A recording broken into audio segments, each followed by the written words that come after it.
श्रद्धेय श्री साहेब जी,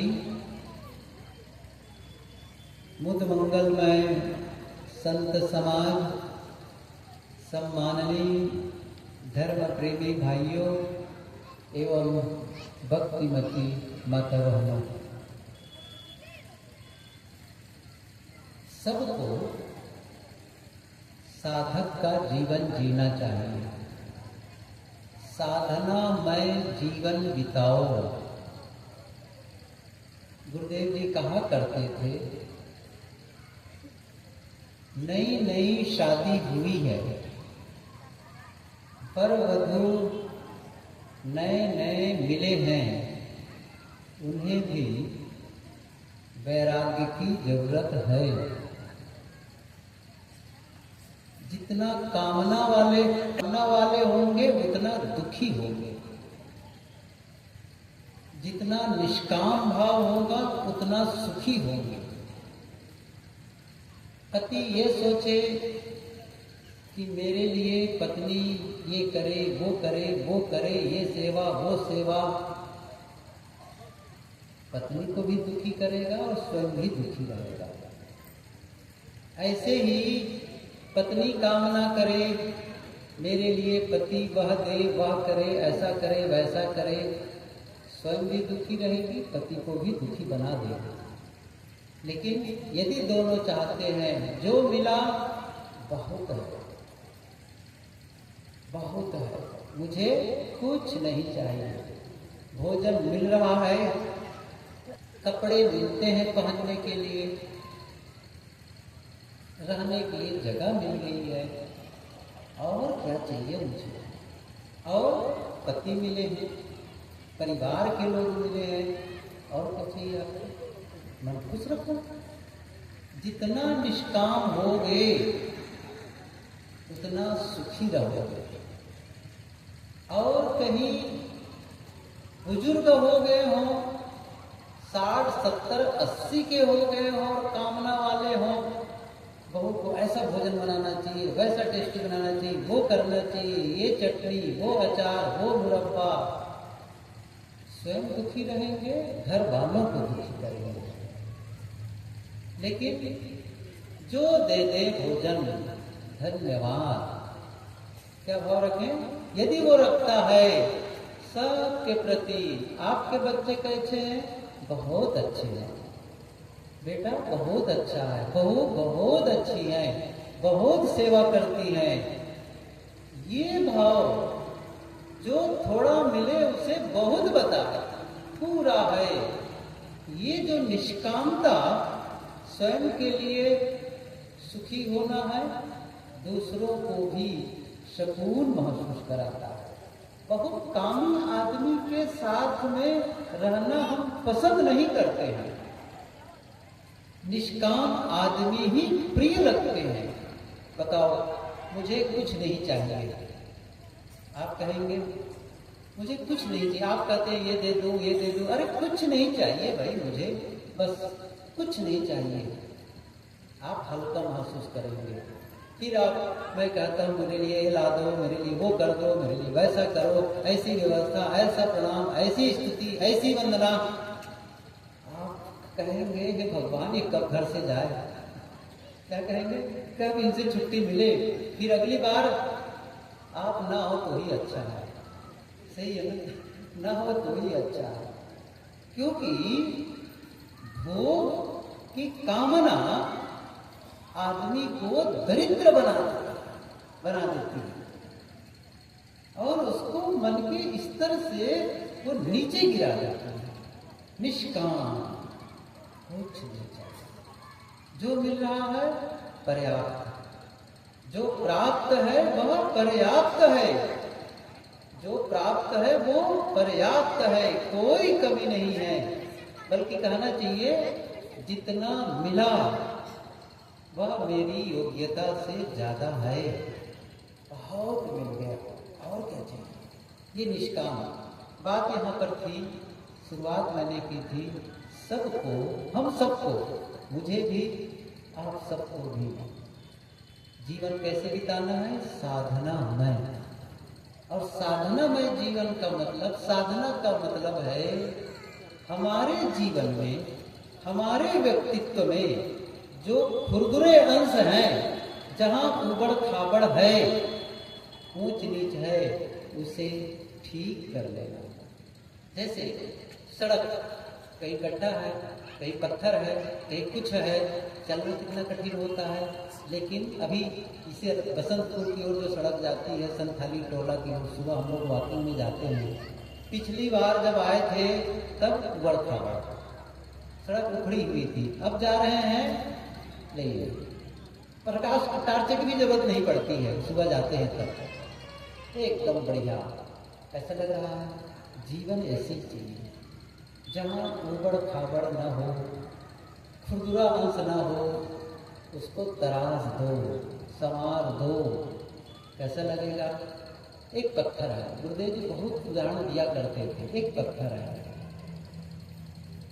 यदि उसे गढ़ दिया गया, मैं पत्थर की बात आई तो याद आ गया मुझे माइकल एंजिलो, एक उदाहरण सुना दूं, सच्ची घटना, बहुत पहले की बात है, ईस्वी 1500 की बात है। माइकल एंजिलो इटली के फ्लोरेंस नगरी, जैसे हमारे भारत में कलकत्ता है, कोलकाता है, दिल्ली है, मद्रास है, अहमदाबाद है, ऐसे ही एक नगरी इटली में फ्लोरेंस, वहाँ का एक धनपति और शक्तिशाली आदमी मेडिसिस उसका नाम था। उन्होंने माइकल एंजिलो से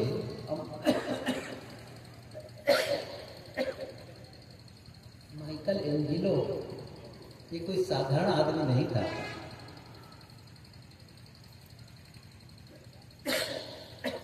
बहुत बड़ा चित्रकार, बहुत बड़ा मूर्तिकार। उनको कहा गया उनकी ओर से एक चौराहे के लिए एक मूर्ति बनाओ, डेविड की मूर्ति वहां स्थापित करेंगे। अब उनकी बातों को टाल नहीं सकते थे जो उन्होंने कहा, बल्कि एक प्रकार से गौरवान्वित महसूस करना भी मुझे काम दिया गया है। तो कहा गया एक मूर्ति इस चौराहे पर रखनी, उसके लिए बना दो। अब क्या क्या पता है, घटना बताऊं, सच्ची घटना है ये, इतिहास की बात है। 2 साल तक उसने पत्थर ढूंढा उस मूर्ति के योग्य, 2 साल तक। और ऐसा संजोग, वही फ्लोरेंस में एक सड़क के किनारे एक बंद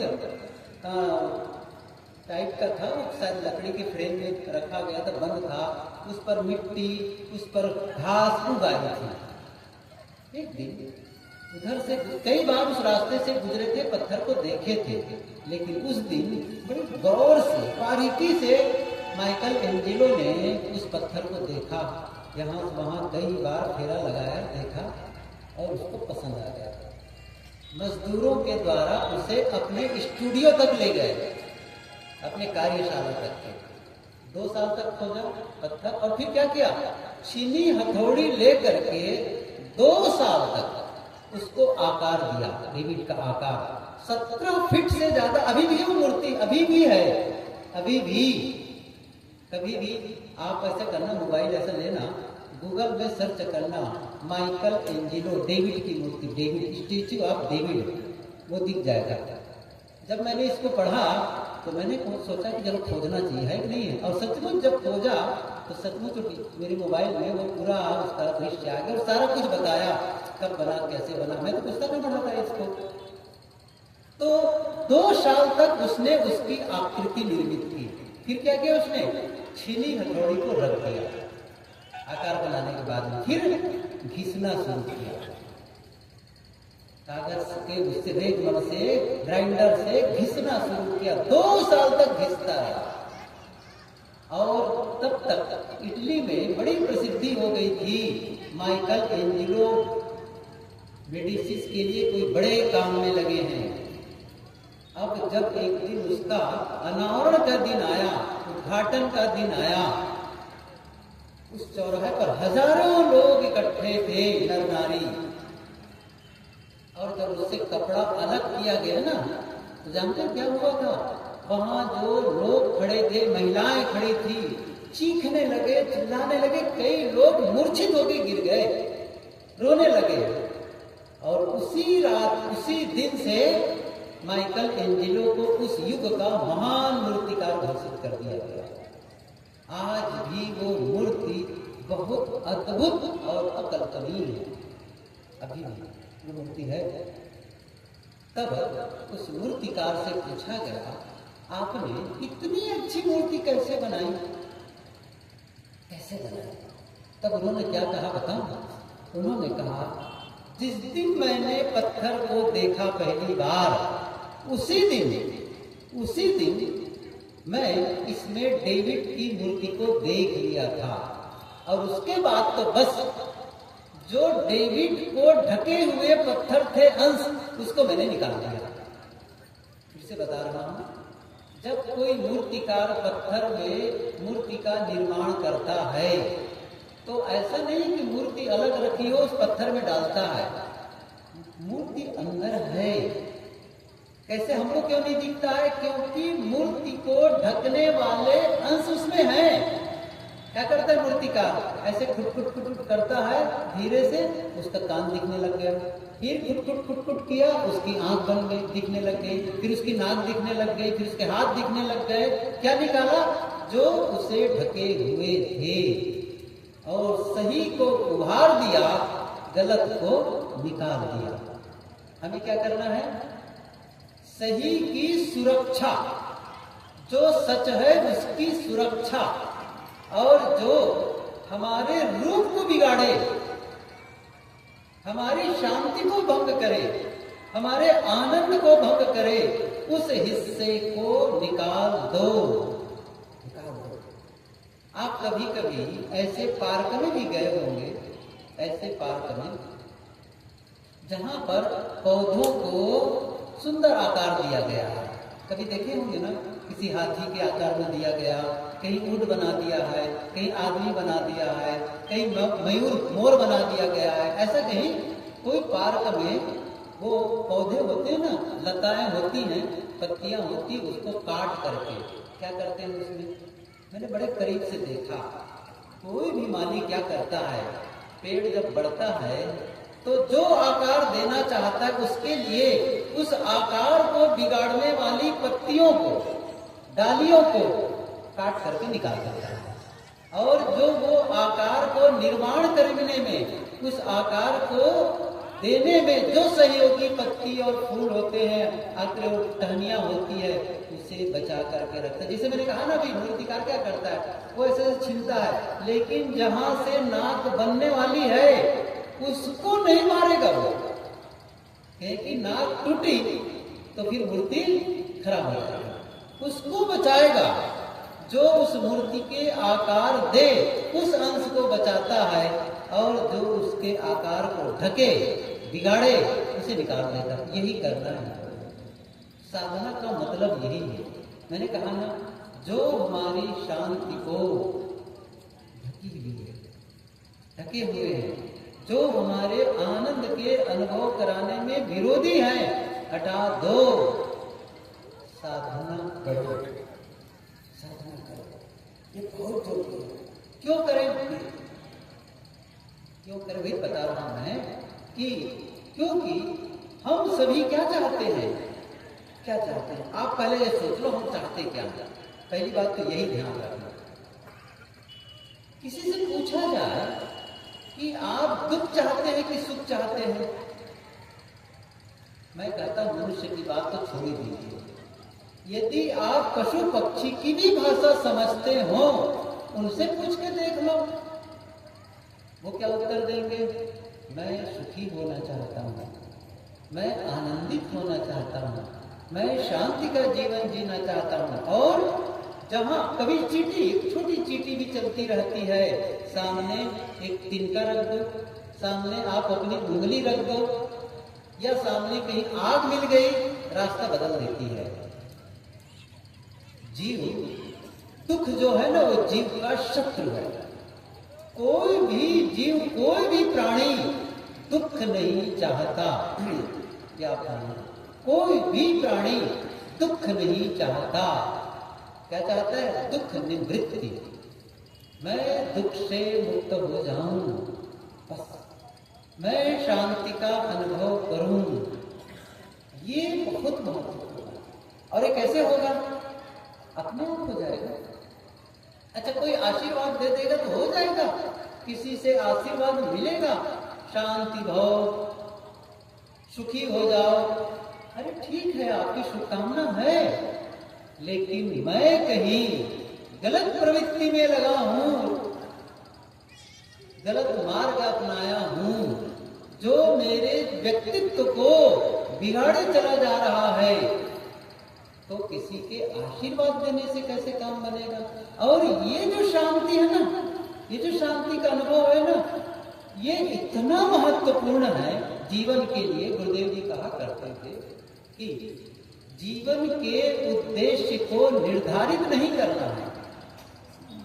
जीवन के उद्देश्य को खोजना नहीं है, निर्धारित नहीं करना है। जीवन का उद्देश्य ऑलरेडी निर्धारित है। क्या करना है? उसका पता लगाना है, उसे अनुभव करना, उसे समझना। जैसे मैंने भी कहा, सभी चाहते हैं सुख शांति, और इतना महत्वपूर्ण है शांति का अनुभव करना। जैसे मैं एक उदाहरण दूं आपको, किसी भी देश का राष्ट्रपति हो, प्रधानमंत्री हो, अपने ही देश का कोई, चाहे वो अतीत पहले के प्रधानमंत्री, पूर्व प्रधानमंत्री हो, वर्तमान के प्रधानमंत्री या राष्ट्रपति हो, उनका शरीर का अंत हो जाएगा, मृत्यु हो जाएगा। तो जब भी इस प्रकार बड़े लोगों की मृत्यु होती है, तब एक सभा का आयोजन होता है, जिसे कहते हैं श्रद्धांजलि सभा। उस श्रद्धांजलि सभा में जो वक्तागण आते हैं, क्या वक्तव्य देते हैं? जैसे मैंने कहा, कोई हमारे देश के ही प्रधानमंत्री का शरीर नहीं रह गया, अब वक्ता जो खड़ा होगा वो क्या कहेगा? हमारे प्रधानमंत्री हमारे देश के लिए, हमारे राष्ट्र के लिए, समाज के लिए उन्होंने क्या किया, उनकी उपलब्धियों को गिनाएंगे, समाज के प्रति उनकी देन है ना, उसका वर्णन करेंगे। फिर अपने स्पीच को समापन का समय आएगा, जब वो बोलने की जो भाषण है ना, उसको समाप्त करते समय क्या कहता है? मैं भगवान से प्रार्थना करता हूँ, ईश्वर से प्रार्थना करता हूँ कि उनकी आत्मा को शांति दे। ये कहते हैं, उनकी आत्मा को शांति दे। क्या कोई वक्ता ये कह दे, मैं भगवान से प्रार्थना करता हूँ अगले जन्म में भी उनको प्रधानमंत्री बनाऊं? कितने लोग अच्छा कहेंगे? अरे प्रधानमंत्री तो थे ही, इतने बड़े पद पर थे, एक ही चीज की कमी थी, शांति, तभी तो प्रार्थना कर रहे हैं उनके लिए। बहुत बड़ा धनी हमारे देश का धनपति कोई शरीर छोड़ दे, उनके लिए क्या प्रार्थना करेंगे? मैं भगवान से प्रार्थना करता हूँ उनकी आत्मा को शांति दे। बहुत बड़ा विद्वान हो, वाइस चांसलर हो, बड़ा ज्ञानी हो, कई भाषाओं के ज्ञाता हो, उनके प्रति भी वक्ता यही निवेदन करता है, मैं भगवान से प्रार्थना करता हूँ उनकी आत्मा को शांति दे। जीवन में बड़ा पद मिला, पूरा धन मिला, बहुत विद्या मिली, लेकिन शांति के लिए सभी प्रार्थना करते हैं। लेकिन एक बात और मैं कहूं, यदि भगवान बुद्ध की श्रद्धांजलि करने जाना हो, कबीर की श्रद्धांजलि में जाना हो, तब आप और हम में से कोई कहेगा मैं भगवान से प्रार्थना करता हूं भगवान बुद्ध की आत्मा को शांति दे? लोग हंसेंगे, भले आदमी, उनके लिए शांति की प्रार्थना, तुम अपने लिए भले कर लो, उनके लिए जरूरत नहीं है। बुद्ध के लिए प्रार्थना की जरूरत नहीं है, कबीर के लिए प्रार्थना की जरूरत नहीं है कि शांति की, उनको शांति प्रदान करे। वो शांत स्वरूप थे ही। कितना महत्वपूर्ण है बताओ, इतना महत्वपूर्ण है। और इसी के लिए हम और आपको साधना की जरूरत है। हम सबको साधना करने की जरूरत है। रोज साधना के लिए समय निकालो, रोज निकालना। क्या ध्यान दो, साधना किसको है, क्या साधे। साहब ने बहुत अच्छी बात कही सदगुरु कबीर ने, रहा वो संहारे राम विचारे, कहता हो जे पुकारे हो। ये पंक्ति कितनी महत्वपूर्ण है। सदगुरु क्या कह रहे हैं, रहा वो संहारे, अपने आप को संभाल कर रखो, और राम विचारे, राम का विचार करो, राम का भजन करो, राम का चिंतन करो। ये कहने के दो ढंग है। ये क्या है, एक तो अपने आप को संभालो, संभाल कर रखो, दूसरा है राम का भजन। मैं बताऊं, दोनों एक ही बात है। कैसे एक ही बात है, कोई राम का भजन करता है, इसका क्या मतलब है? क्या राम का भजन का मतलब केवल राम राम शब्दों को दोहराना है? कोई अकेले बैठ करके राम राम राम राम राम राम करता रहे, क्या वो राम का भजन कर रहा है? साहब ने क्या कहा है, राम के कहे जगत गति पावे, खाड़ कहे मुख मीठा। राम राम कहने से यदि लोगों की गति मुक्ति हो जाती, इसका मतलब यही हो जाएगा, तब तो फिर खाड़ खाड़ सकर सकर कहने से मुंह मीठा हो जाना चाहिए, आग आग कहने से पैर जलना चाहिए, भोजन भोजन कहने से भूख मिट जाना चाहिए। ऐसा होता है क्या? राम को तो समझ ही नहीं गया है, शब्दों को दोहरा रहे हो। शब्दों को दोहराने से काम नहीं चलेगा, नहीं चलेगा। कुछ राम तत्व को समझना, उसमें स्थित होना, वैसा अपने भीतर निर्मित कर लेना, ये महत्वपूर्ण है। तो केवल राम राम कहना नहीं है। शायद कहते हैं कि राम विचारे, विचार करो, समझो, इसका मतलब वही है, रहो संहारे। यदि जो अपने आप को संभालता है, जो अपने आप को संभाल रहा है, समझ लो वह राम का भजन कर रहा है, वो साधना कर रहा है। अपने आप को संभालने का मतलब क्या है? ये बहुत महत्वपूर्ण है। अपने आप को संभालने का मतलब है, आप अपने कर्मों को संभालो, अपने शब्दों को संभालो, अपने विचारों को संभालो, अपनी भावनाओं को, इमोशंस पर कंट्रोल करो। भावनाएं, विचार, क्या सोचते हो, कैसे बोलते हो, क्या करते हो, कौन संभालेगा, कौन जिम्मेदार है? आप जो कुछ करते हैं इसका जिम्मेदार कौन है? आप जो बोलते हैं इसका जिम्मेदार कौन है? आप जो सोचते हैं इसका जिम्मेदार कौन? आप ही तो हैं। यदि आप गलत सोचेंगे, गलत बोलेंगे, गलत करेंगे, तो क्या इसके परिणाम में आपको आनंद का अनुभव होगा? और आनंद का अनुभव तो मैं सेकेंडरी मान भी लूं, प्राइमरी है, लेकिन फिर भी उसको मैं छोड़ भी दूं, क्या आपके रिश्तों में मधुरता आएगी? पारिवारिक प्रेम बढ़ेगा? आप सोचो, एक ही परिवार है जहाँ पति है, पत्नी है, सास है, बहू है, ननद है, भावज है, देवरान गोतनी कहती है, अगर जेठानी देवरानी जो होती है उसको परिवार में है। यदि आपका बोलना सही नहीं है, करना सही नहीं है, तो क्या रिश्तों में मधुरता आएगी? क्या आपका पारिवारिक जीवन सुखद होगा? जब आप बोलते हैं तो कटु बोलते हैं, गलत शब्दों का प्रयोग करते हैं, आपके मुंह से गाली के शब्द निकल जाते हैं। कितनी अशिष्टता! ध्यान दिए कभी? आपके मुंह से कटु शब्द क्यों निकल रहे? दूसरों को तकलीफ देने वाले शब्द कैसे निकल रहे हैं? कौन ध्यान देगा? साधना का मतलब है शब्दों का संयम। साहब की पंक्ति याद है सबको, लेकिन प्रयोग जीवन में नहीं होता है। मैं वही बताना चाहता हूं, कैसे प्रयोग में लाना है उस चीज को। साहब की पंक्ति पहले याद कर लें, ऐसी वाणी बोलिए मन का आपा नहीं है। याद है? याद है? अच्छा, प्रयोग कब करेंगे? मरणोपरांत कर लेंगे, है ना? स्वर्ग में जाएंगे तब कर लेंगे। क्या होगा? ऐसी वाणी बोलिए मन का आपा कोई, औरन को शीतल करे आप ही शीतल होए।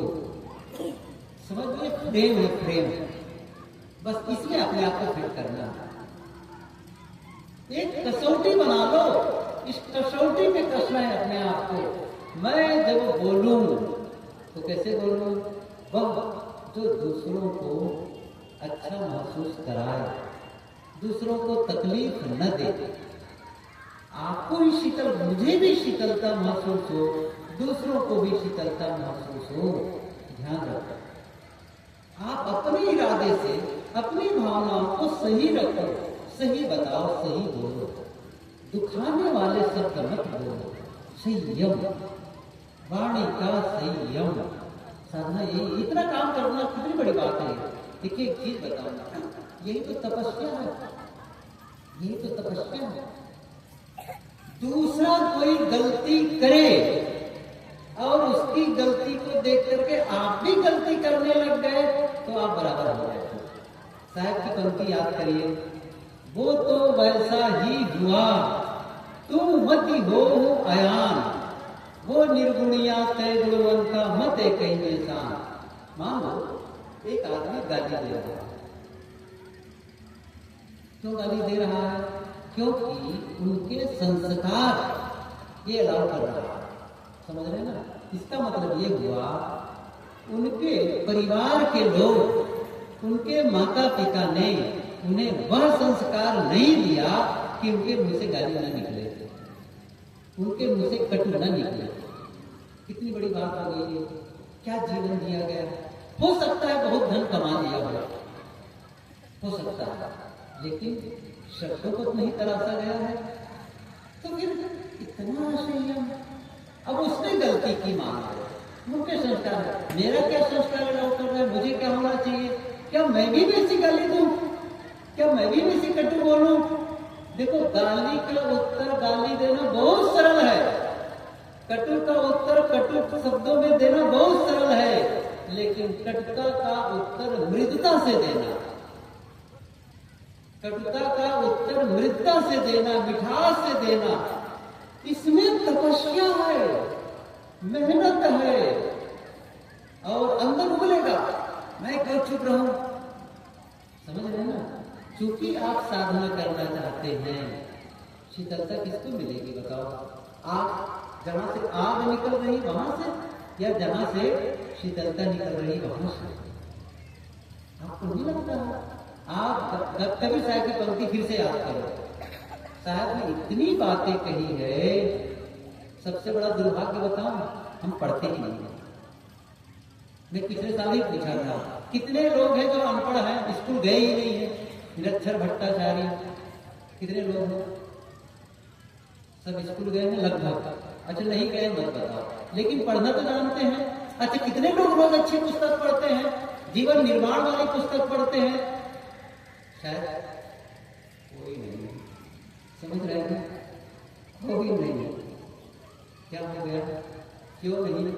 क्योंकि हमारा जीवन वैसे भी बढ़िया है ना, काहे का पढ़ने का, काहे का तराशने का। साहब ने क्या पंक्ति की जिसको मैं याद कर रहा हूं? आवत गाली एक है, उलटत होय अनेक, कमाई कबीर ना उलटिए वही एक ही। गाली आती है तब एक आती है, और जब लौटाती है तब फिर गाली, फिर वहां आई, फिर गई, फिर आई। रुकोगे कभी? अरे पहली बार में रुक जाओ ना। समझ में? पहली बार में रुक जाओ, आई गाली, रुक गए। कमाई कबीर ना उलटिए वही एक की एक। ये आपकी उपलब्धि है, यही आपकी तपस्या है। ये तपस्या क्या है? ये तप है, तप। समझ लीजिए, वहां से आई आप तप शांत। अब ये कहना तो बड़ा सरल है, मन से कहना बड़ा सरल है। मैं बोल दूं, जब मेरे पर प्रहार हो और वो हो सके तब मेरा कहना सफल, आपका सुनना सफल। लेकिन एक बात ध्यान रखिए, यदि हमने अपने मन में ऐसा निर्णय लिया है, ये मान करके चलो, हो सकता है कल हम फेल भी हो जाए। जब हम आज निर्णय लिए, कल सुबह निर्णय लेते हैं, नहीं मुझे शांत रहना है, मुझे, तब क्या होगा? हो सकता है कल मैंने निर्णय लिया और फिर फिसल गया, ऐसा हो सकता है। एक ही दिन में कोई सफलता की सीढ़ी पर नहीं चढ़ जाता है, बड़ी परिश्रम की जरूरत होती है, बड़ा अभ्यास की जरूरत होती है। किसी भी क्षेत्र में जो लोग सफल हुए हैं, आज जिनको सफल देखते हो, प्रारंभ में वे असफल रहे। कोई भी प्रारंभ में, मैं एक दो उदाहरण दूं तभी समझ जाएंगे। जब हम लोग पहली बार स्कूल गए, पहली बार ना, आजकल तो हम लोग के समय में तो क्या कहते हैं उसको, वो छोटे बच्चों को ले जाते हैं, वो कोई महिला पढ़ाती है ना, आंगनबाड़ी तो जानते ही नहीं थे। आंगनबाड़ी पहली बार गए, अच्छा तो लिखना जानते हैं कि बच्चे? मैं बताऊं, कलम पकड़ना ही नहीं जानते, सच बात तो ये है। कलम पकड़ना सिखाया गया, और फिर अच्छा कितने अक्षर लिखे, कितने वाक्य लिखे होंगे? नहीं, एक अक्षर नहीं, शब्द की बातें लगे, एक अक्षर नहीं, ऐसे ऐसी लाइन गोल गोल लंबी तिरछी काट पीट सब करते रहे, और कितने पन्ने भर डाले, एक भी अक्षर नहीं। लेकिन बंद नहीं किया उसने, करते गए करते गए करते गए, और धीरे धीरे अक्षर लिखने लगे, धीरे धीरे पढ़ने लग गए। और अब क्या हुआ? समझ रहे ना, हम सबकी दशा क्या है? खट खट खट खट लिखते थे, लेख लिखते देते हैं, कई पन्ने भर देते हैं लिख करके, कई पुस्तकें पढ़, हजारों पुस्तक पृष्ठ पढ़ डाले पुस्तकों के। क्यों? एक दिन एक अक्षर भी नहीं जानते थे, लेकिन वो काम करते गए करते गए। ऐसे ही साधना की शुरुआत होगी, ध्यान रखो, ऐसे ही होगी साधना की शुरुआत। मैं और भी उदाहरण दिया करता हूँ, आप कई बार दिया हूँ। आपके घर का बच्चा जब पहली बार चलना शुरू किया, आप देखे नहीं देखे, पहली बार चलना शुरू किया, तब वो गिरा जाता है कि चला जाता है? या बच्चा जब चलना शुरू करता है गिरता जाता है कि चलता जाता है? बताओ, गिरता जाता है। लेकिन सीखता क्या है? चलना। समझ रहे ना? गिरता जाता है, चलना सीखता है। ऐसे ही जब हम साधना की शुरुआत करेंगे, जैसे मैंने एक साधना की बात अभी चर्चा हो रही है वाणी के बारे में, अभी तो मन वाला बहुत बाकी है। जब मन की साधना होगी ना, अभी कर्मों की बात आएगी, इंद्रियों कैसे हाथ के लिए, फिर जब मन के क्षेत्र में पहुंचोगे ना, तो पूरे जो मन का स्ट्रक्चर है ना, उसको चेंज करना पूरा। और जो भी अपने विचारों के ढांचे को बदलना नहीं जानता, वह अपने जीवन के ढांचे को बदलना नहीं जानता है। इस जीवन के ढांचे को बदलने के लिए हम सबको अपने विचारों के ढांचे को बदलना पड़ेगा। और एक बात मैं थोड़ा कठोर कहने जा रहा हूं, क्या कहने जा रहा हूं बताऊं? पूजा पाठ से जीवन नहीं बदलेगा। कान खोल के सुन लो, चाहे क्लेम कर देना, जाकर के रिपोर्ट लगा देना, उसने ऐसा कहा। पूजा पाठ से जीवन नहीं बदलेगा, जीवन बदलेगा जब आप बदलेंगे। आप बदलेंगे, और आपका बदलने का मतलब घर का बदलना नहीं होता है, कपड़े का बदलना नहीं होता है। आपका बदलने का मतलब है आपका आंतरिक परिवर्तन, इनर कन्वर्शन, आंतरिक धुलाई हो जाएगा, वो अंतस की पवित्रता, ये बहुत महत्वपूर्ण है। ये नहीं कर पाए कौन सी साधना? और इसके लिए फिर आपको अकेले के लिए टाइम देना पड़ेगा। मैं कह रहा था, समय जब तक नहीं दोगे, अभ्यास जब तक नहीं करोगे, तो शुरू में सफलता मिलेगी। तो मैंने क्या कहा, हो सकता है मैंने निर्णय लिया, मैं धीरे बोलूंगा, मीठा बोलूंगा, हितैषी बात बोलूंगा, और पहले दिन हो सकता है असफलता मिले, ऐसा हो सकता है। लेकिन रुकना नहीं है। फिर आज असफल हुआ तो हुआ, कल मुझे फिर से करना, फिर से काम करना, फिर से करना, फिर से करना है। करते चले जाओ, तो क्या हुआ, क्या होगा मैं बताता हूं इसका मतलब। पहले दिन जो वो इंटेंसिटी थी ना, जो तीव्रता थी ना, वो तीव्रता धीरे धीरे धीरे धीरे कम होती चली जाएगी और हमारी जो जागरूकता है वो बढ़ती चली जाएगी। होश संभालने लग जाएंगे, नहीं मुझे संभालना, मतलब होता क्या था, हम बोल दिए, बाद में ख्याल आया अरे ऐसा नहीं बोलना चाहिए था, तो उस समय नहीं आया, तब आया बाद में ख्याल आया, समय बीत जाने को चुप गए तब ख्याल आया। अब क्या होगा, जैसे ही हम इस चीज को ध्यान में रखेंगे तब उसी समय ख्याल आ सकता है और धीरे धीरे जब आप साधना में आगे बढ़ेंगे, बताऊं, उसके आने के पहले आप होश में आ जाएंगे। यही तो करना है हम सबको। तो वो जब आने लग जाएगा तो आपको फिर अपने आप को बदलना शुरू हो जाएगा, लेकिन काम करना पड़ेगा, काम करना पड़ेगा। और उसके लिए आप ये सोचेंगे यह अपने आप हो जाएगा, नहीं होने वाला। मैं बताता हूं कैसे।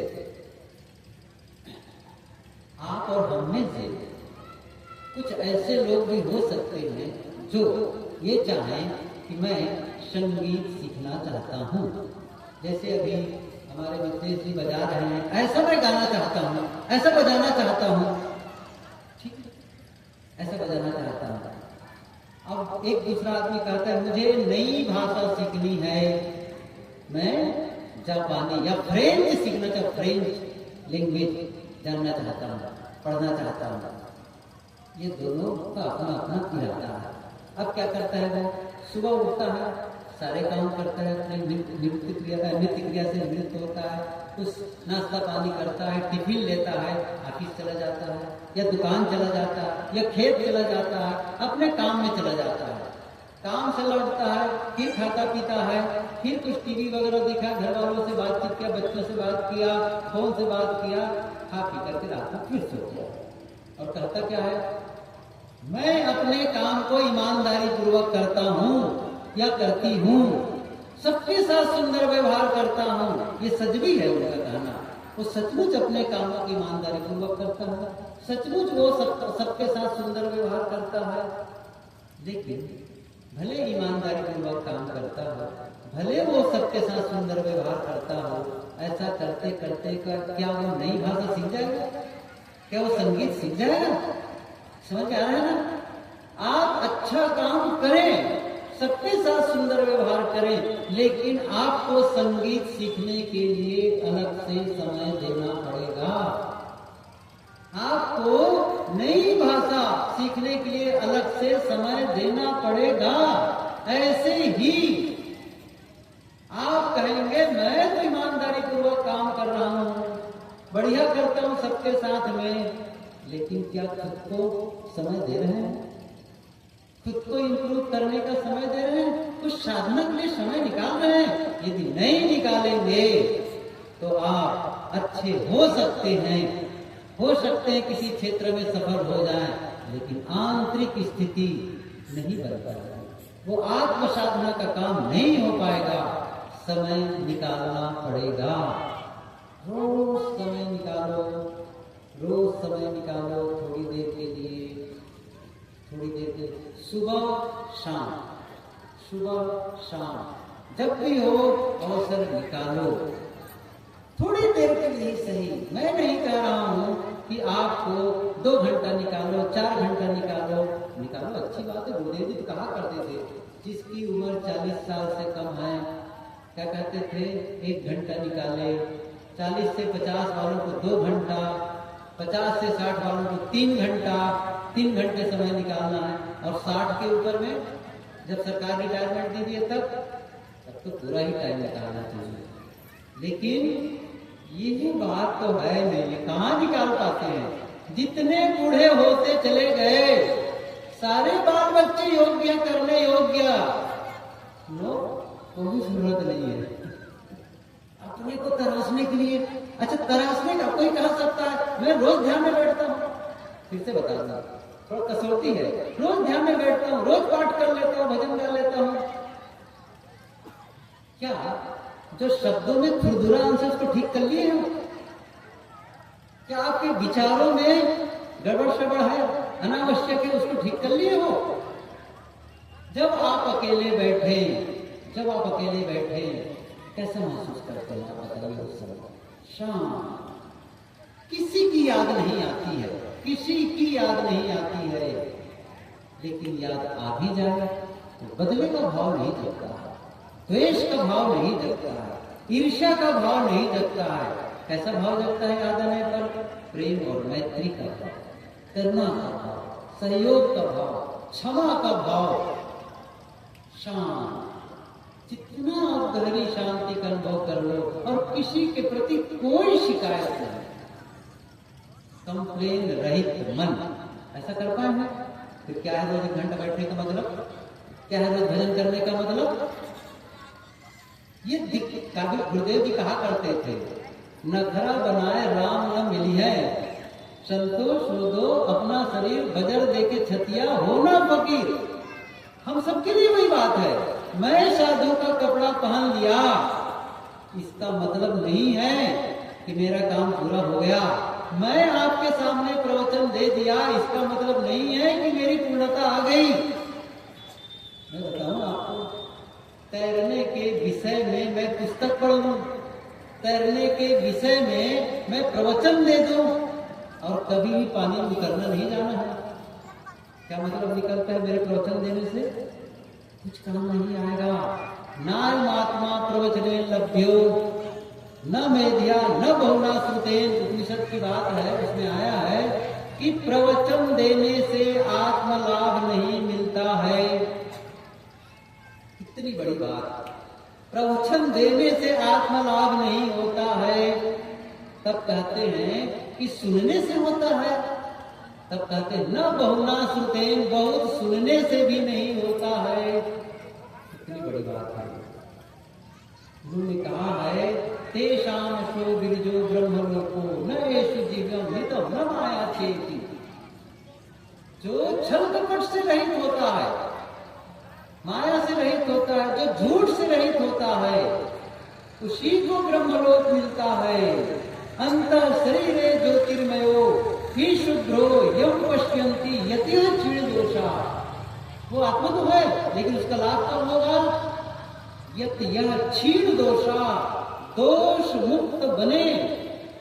हम दोषी हो सकता है शब्दों में हमने संयम कर लिया, हो सकता है कर्मों में संयम कर लिया, हमसे चोरी नहीं होती है। ये देखो, हम में से कोई चोरी नहीं करता है, चोरी नहीं होती, हिंसा नहीं होती, व्यभिचार नहीं करते, हो सकता है ये होता भी, नशा नहीं करते, गाली भी देते नहीं है।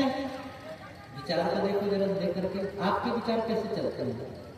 यदि विचारों में संयम नहीं है, विचारों में नियंत्रण नहीं है, विचार सही नहीं है, तो काम नहीं बनेगा।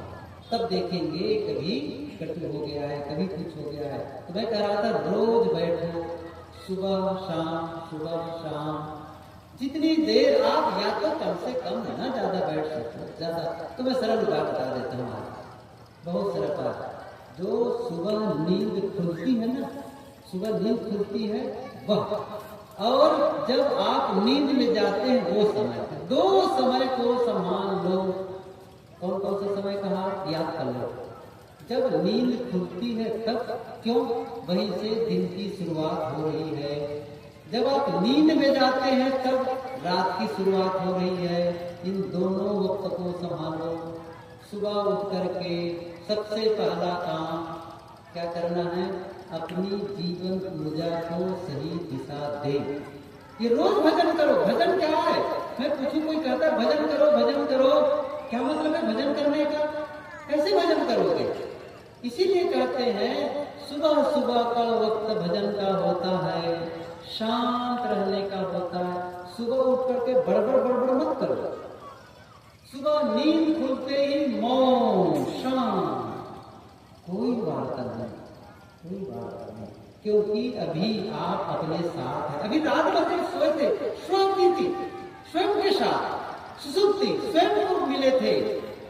अब सुबह उठ करके फिर भी संसार का हड़बड़, ऐसा हुआ वैसा हुआ, बड़बड़ा रहा है भीतर वाला।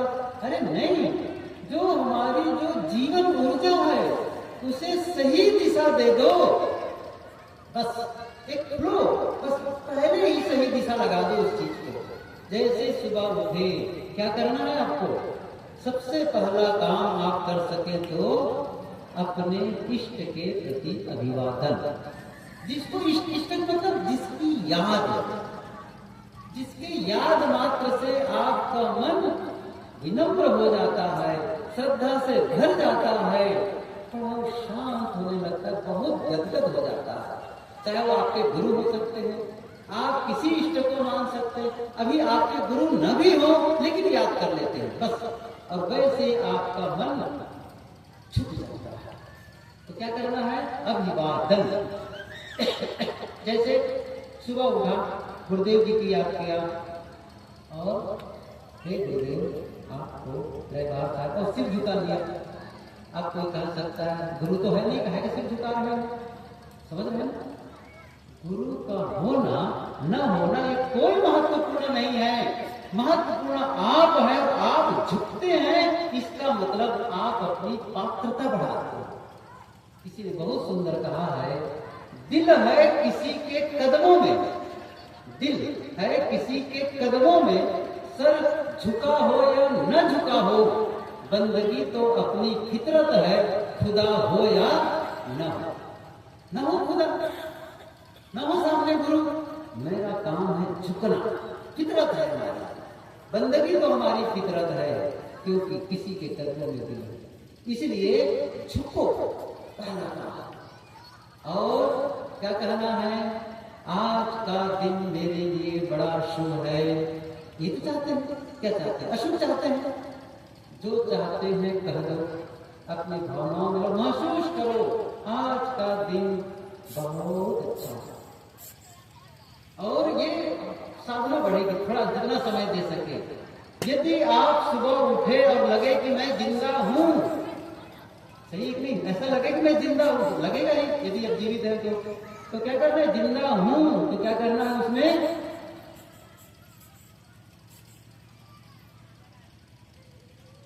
आप तो मुझे बता देना, मैं पता नहीं रात बिता दूंगा, है ना?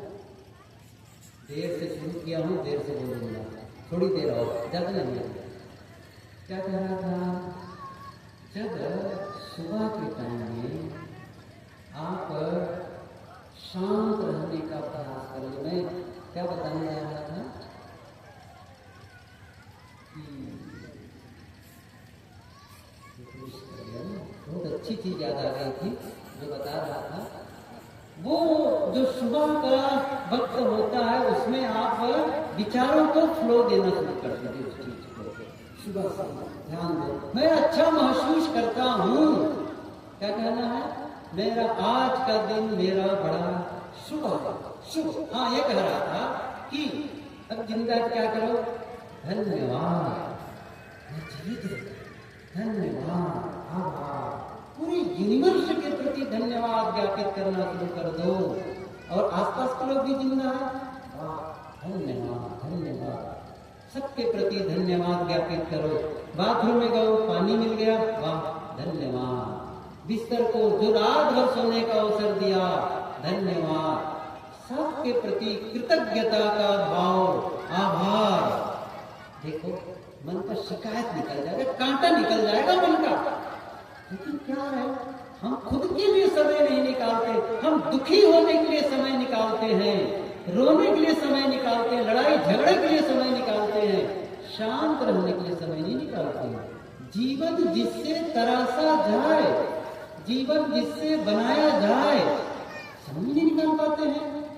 समय निकालो सुबह, धन्यवाद, धन्यवाद भाव भर के देखो। और फिर क्या कर लेना है? सुबह उठ करके मैं अच्छा महसूस करता हूँ, मैं खुद को पसंद करता हूँ, मैं स्वस्थ महसूस, और फीलिंग्स हो महसूस करो। आपकी भावनाएं बहुत महत्वपूर्ण है, ये आप ध्यान दो। जैसे मैं कहता हूँ मैं स्वस्थ महसूस करता हूँ, पूरी तरह से ऐसा अंदर तक मैं स्वस्थ महसूस करता हूँ, ये फीलिंग्स हो भीतर तक के, और सचमुच आप स्वस्थ महसूस करने लगेंगे। क्या होगा पता है? आपके अंदर जो इम्यूनिटी पावर है ना, रोगों से लड़ने की शक्ति वो बढ़ जाएगी। आपके अंदर, क्योंकि आप चाहते वही है। मैंने क्या कहा था, जो आपकी मान्यता है उसके सबूत मिलने लगते हैं। ये कुदरत सुनती है आपकी आवाज, आपकी विचार, जो मैसेज भेजते हैं। अब ये किसके बदले में दूसरा कहो, मैं बीमार हूं, मैं क्या बताऊं, मैं बहुत बीमार हूं, क्या मैसेज दे रहे हो? अच्छा लगेगा? अच्छा लगेगा? किसी को फोन करे कोई और आप कह दो क्या बताऊं, बहुत तकलीफ है, सुनने वाला क्या कहेगा? मजा आया। अच्छा लगेगा उनको? कभी अच्छा नहीं लगेगा। क्या कहना है? कोई फोन करे तब क्या कहना है? Better and better. क्या कहना है? बहुत अच्छा, बहुत बड़ी, फाइन, मस्त, मैं खुश हूं, top of the world. Top of the world मतलब यही होता है, मैं खुश हूं, मैं आनंदित हूं।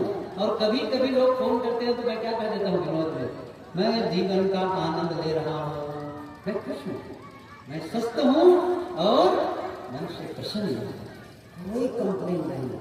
देखो जीवन को बदल करके देखो, कैसे नहीं बदलेगा जीवन? कैसे आनंद का अनुभव नहीं करोगे? कैसे शांति करना? सुबह से काम करना शुरू कर दो। धन्यवाद। और एक काम कर सकते हो, सुबह उठे और बैठे आंखें बंद करके क्या करना है? सबके प्रति प्रेम और मैत्री भेजना शुरू कर दो। ऐसे आंखें बंद कर लो और क्या करना? ऐसा कुछ करो कि आपके भीतर से जैसे एक वाइब्रेशन निकल रहा हो, जैसे कोई धुआं निकलता है ना, वो फैलता है धुआं, वैसे ही सबके प्रति प्रेम प्रेम प्रेम, मैत्री मैत्री मैत्री। ये भाव बोलने की जरूरत नहीं है, बस एक भावना करो, सबके प्रति प्रेम प्रेम मैत्री मैत्री मैत्री। और महसूस करो ये घर वालों को मिल रहा है, घर वालों को, फिर पड़ोसियों को, फिर फैलता चला जा रहा है। आप अपने भीतर में प्रेम को लबालब भर लीजिए। कैसा महसूस होगा बताओ? शांत, जितना आप शांत, और ये बहुत देर नहीं लगने वाले ऐसा करने में, कुछ मिनट में ही ये पूरे हो जाने वाले हैं। लेकिन आपके सुबह की शुरुआत सही ढंग से कर दिए तो पूरा दिन उसका फ्लो बना रहेगा।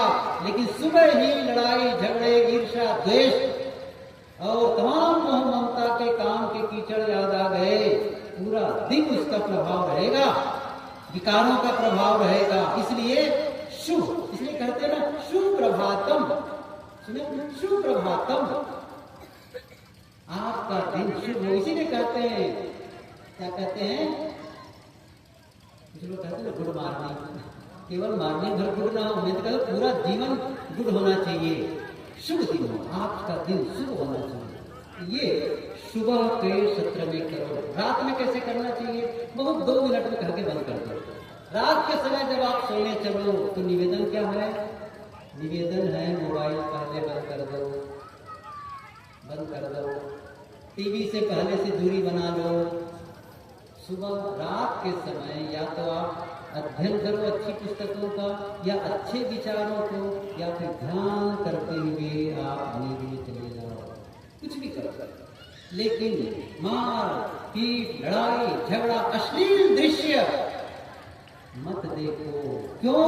क्योंकि जो भीतर डालोगे कंटेंट, जो विचार डालोगे, जैसे पेट में भोजन डालते हो तो क्या करता है? पेट डाइजेस्ट करता है, पचाता है, और जो पचता है वो रस बनता है, रस बनता है, शरीर बनता है उससे। ऐसे ही जो हमने विचार डाले, आंखों से देख करके, दृश्य टीवी में देखे, लड़ाई झगड़ा मार पीट या जैसा भी, या फिर अच्छे विचार सुने, वो भीतर जाएगा। फिर क्या होता है? मन उसको डाइजेस्ट करता है, पचाता है, और उसको वहां पर तो रस कहते हैं, यहाँ कहते हैं संस्कार। वो संस्कार, और वो संस्कार आपके व्यक्तित्व का निर्माण करता है, वो आपके भविष्य का निर्माण करता है। इसलिए क्या करना है? सही विचारों के साथ जाओ, शांत होकर के। और एक बहुत महत्वपूर्ण बात है, थोड़ा सा अभी सुन रहे थे ना, आत्मनिरीक्षण, थोड़ी देर देख लो आज का दिन कैसे बीता। यदि आपको कुछ बोलने में गड़बड़ी हो गई, ऐसा लगा थोड़ी सी बातें बोलने में अनसुहाता बोल दिया, थोड़ा कठोर बोल दिया, अब याद आ रहा है, तब क्या करना है? आपने जो कठोर बोल करके चोट पहुंचाई है ना, अब वक्त है, क्योंकि होश में है, मरहम लगाने का। क्या करना है? मरहम लगाना है। कैसे मरहम लगाओगे? आप बिस्तर पर हो तो कहीं अलग है, अब वहीं से आपको क्या कह देना है? मुझे क्षमा कर दो। समझ रहे हो क्या कहना? मुझे क्षमा कर दो, असावधानी में मैंने ऐसे शब्द बोल दिए, आगे से मैं सावधानी बरतूंगा, मुझे क्षमा कर दो। ये समझ रहे हो? अगली बार आप सावधान हो जाएंगे। फिर दूसरे ने गलती कर दी, आपके साथ कटु बोल दिया है, तो क्या करना है? मैं तुम्हें क्षमा करता हूं, मैं इसको कैरी फॉरवर्ड नहीं करूंगा, आगे नहीं ले जाऊंगा, तो हमें क्षमा मांग लेना है, क्षमा कर देना। ऐसे करके रात बिताते हैं तो रात बहुत अच्छी होती है, और ऐसा करके पूरा जीवन का ट्रांसफार्म होता है। और ध्यान, ये ध्यान तो अलग विषय है, इस पर तो अलग से कहने जैसा है, रोज ध्यान करने जैसा है, लेकिन इतना न कर सको तो जो बताया उतना करो। बस बहुत सारी बातें हुई, आप सबको बहुत बहुत धन्यवाद। भले आप लोग को सुनने का मन न हुआ हो, मैंने कह दी अपनी बातें, तो आप लोग को सबको